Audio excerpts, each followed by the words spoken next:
critères que nous mettons dans le fond. Donc, je vous rassure par rapport à vos propos. Merci. Jacques Cauberti pour le PS. Merci, Monsieur le Président, Messieurs les ministres.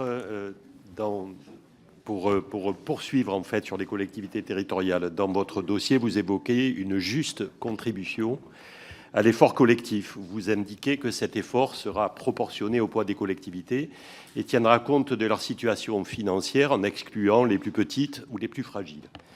Dans le PLF, mention est faite d'un certain nombre de critères basés pour la plupart sur les indicateurs de richesse des APUL.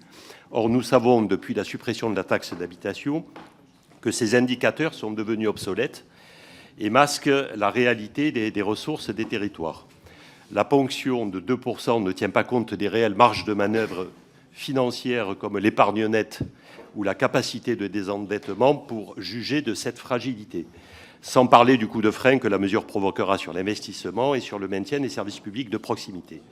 Indépendamment du fait de savoir si votre démarche est fondée, quels critères comptez-vous utiliser justement pour travailler de façon plus juste?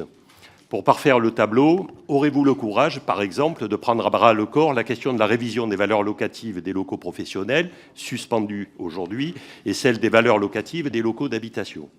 Dans un contexte hyperinflationniste et après la crise Covid, de nombreuses communes ont dû augmenter leur taux d'imposition pour garder à niveau les services ou assainir leur budget, voire investir pour un avenir meilleur. Elles ont assumé devant les citoyens cette hausse fiscale. Cette responsabilité est mise à mal par le fait même que subsiste le fameux coefficient correcteur appliqué à la taxe foncière qui provoque globalement une solidarité inversée entre les territoires. Que comptez-vous faire pour supprimer ce coco? Merci. Messieurs les ministres.